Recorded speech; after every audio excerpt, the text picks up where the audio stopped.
Hey there, it's TJ. So you've just bought a Sony A6000 or A6300, A6500 and you need some lenses. Well, I am going to tell you which lens you should buy. Intro.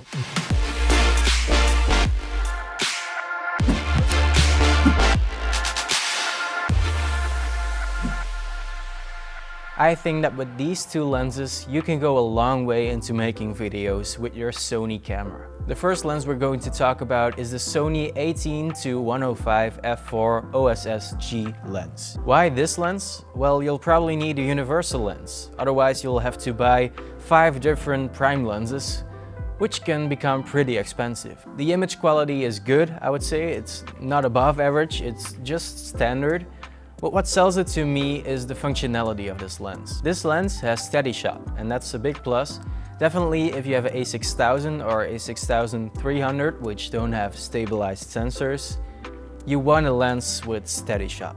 The next thing that's super handy with this lens is the internal zooming. I do quite a bit of gimbal work, and you'll probably understand me if you have a stabilizer of any sorts, that when you zoom and the lens protrudes, it's a lot of work to stabilize it again. Well, with this setup, you don't have to do that at all. Whether you're at 18mm or 105mm, it keeps your camera in balance at any point. Power zoom is another nice feature. It lets you control the zoom with this rocker. This way you can make controlled zooms at various speeds. The one thing that I don't like with this lens is the focus by wire. It just doesn't feel right when you're doing video. I understand that it's really handy for a photo, but in video, I just don't understand it. But pretty much every Sony lens has this. So if you really don't like it, you should buy some third-party lenses. This is your go-to lens when you don't have time to switch lenses on a shoot. It's the best universal lens Sony has to offer.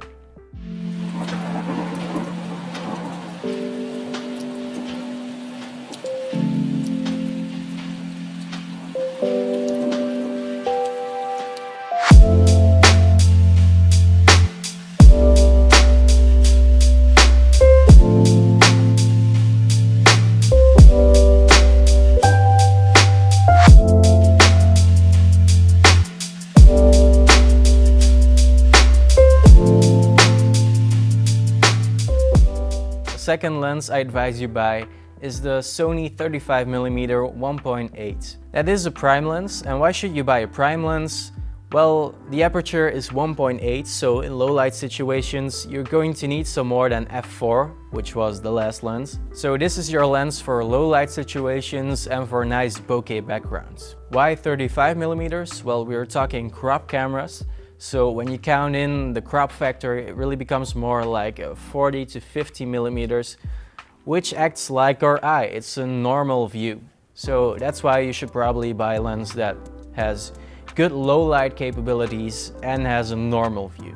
Another low light beast of a lens is the Sigma 16mm. Only reason why I wouldn't buy that as a second or first lens is that it's 16mm. I don't think that it's that universal as a 35mm. There just aren't as much situations where you would need a 60mm. This lens also has steady shot like the previous lens, so same benefits there. It also has that con, the internal focusing, but as I just said, you can't really work around that with Sony lenses. The image quality you can get from this thing is amazing. Surely for its size, it's tiny. And look at that front element, it looks ridiculous. I don't know how they do it, but the image looks really good.